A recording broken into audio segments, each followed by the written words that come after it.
KT versus DK. This matchup was one of the closest games of League of Legends played this year. There were masterclass plays and 500 IQ jungle pathing, and they even brung out brand new champions. Both of these teams weren't holding anything back. So lucky for you, we are going to break down everything that happened in this game. This matchup begins in Champion Select, where DK draft themselves an early engage composition by picking the Vi and Talia, which forces KT to go for this front to back teamfighting comp, and they are geniuses with what they pick. They pick up Veigar in the mid lane and also the Kindred in the jungle, two champions that can completely stop the engage on the side of DK, and it gets even more interesting with Kindred being a counter towards this Vi in the jungle. But Zath, how is Kindred gonna find a fight early? Well, dear listener, Kindred can actually jump over the Baron Pit wall, which allows her to sneak past these wards and jump scare Vi on their Gromp. Even though that this Kindred isn't able to steal it away, it does force Vi to find a reset afterwards, giving Kindred full control of the top side of the jungle. And it doesn't end there. Kindred secured the walls as well and sets her sights on the bottom lane Skull Crab. This was a critical moment because Kindred's mark always spawns on one of the first Skull Crabs, offering a significant power boost if collected. DK, fully aware of this, prepared to contest it. They established priority in both the bot lane and mid lane to gain a numbers advantage in the river. This forces KT to bide their time, waiting for DK to make a mistake. Their patience pays off when DK overcommits to an engagement onto Beryl, expending all of their resources and burning his flash. KT seizes this opportunity, effortlessly moving in, setting up their cage and securing both the Skull Crab and the mark.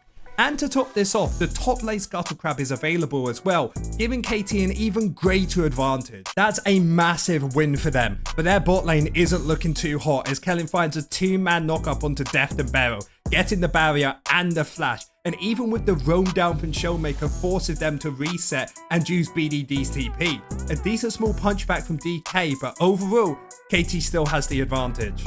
As they look to build off this lead, KT used DK being off tempo to gain control over the river, forcing DK to go in blind to contest. Forced to engage blindly, DK Beryl initiate onto Kelling. With a powerful ultimate from BDD, they eliminate Kelling and retreat upwards, using the cage to zone aiming out of the fight. This sequence grants them first blood and another stack on Kindred. Now, with 1,000 gold lead and Kindred camps towards the top side, they look to make a play onto Kingen. They start the play, but he has his dancing shoes on and just dodges everything, getting himself to safety. What Giga Chad. DK see 3 members towards top lane and sprint towards bot with Vi and Talia to make a play on the opposite side. Both having ult practically securing a kill when they get there. However, this bot wave is what they need to dive on and it's instantly dying, so it forces Showmaker to use the ultimate early and Kellen goes in as well.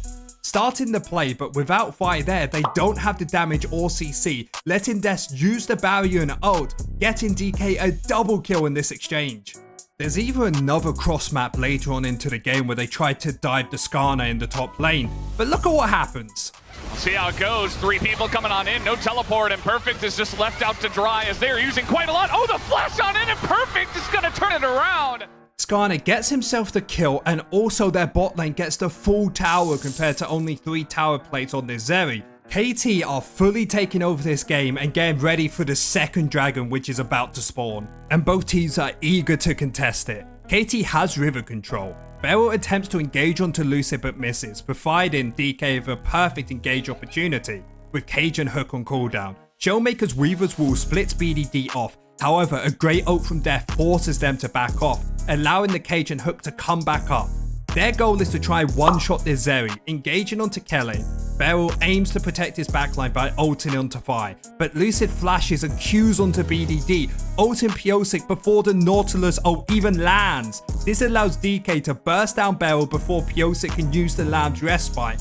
With that kill and no ult on Veigar available, Aiming can open up and clean up this fight. Lucid's brilliant play practically solo won this fight, making Vi look incredibly strong against a mid-jungle duo that are meant to destroy her. In the previous fight, Zeri secures a triple kill, boosting her to the most gold in the game and making her Veigar's prime target.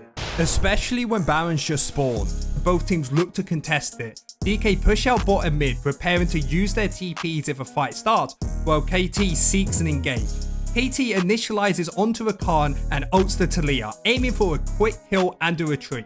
However, they expend all their resources, including Veigar's cage, allowing Kellin to find a 2-man knockup, and Eamon is able to unleash his damage with 3 completed items. Did DK not hear the plan? Engage onto Zeri! But they didn't, so Zeri tears them up and KT tries to retreat afterwards. Vi relentlessly pursues them, helping her team secure another 3 kills and gain an even bigger gold lead. Despite the perfect matchup, KT doesn't secure the Baron, setting the stage for another fight around the dragon.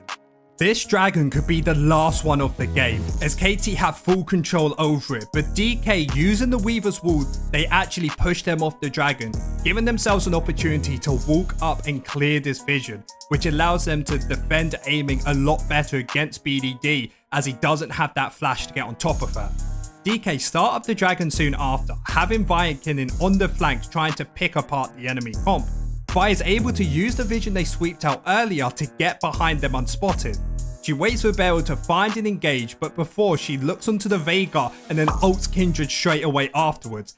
As this is happening, Eamon is still untouched in the backline, allowing her to tank the Veigar ultimate and just clean the fight up afterwards. Yet again, DK have just pulled apart KT like it was nothing. With Baron and a 5k gold lead, DK look to push in a 4-1 format, sinking their waves to hit the towers. They force KT to split up this way, giving DK a perfect chance to engage onto a member, and use the Taliyah's wall to gain an even bigger numbers advantage in one of the lanes. With this happening in towards the mid lane against BDD, with this they find a pick and find 2 afterwards, giving KT no chance to defend this, allowing DK to finish off the game in 34 minutes. This game came down to perfect execution in teamfights with DK. And if you enjoyed this video, make sure to like and subscribe. And if you like LCK and cool jungle picks, check out this video I made on Genji picking Fiddlesticks jungle.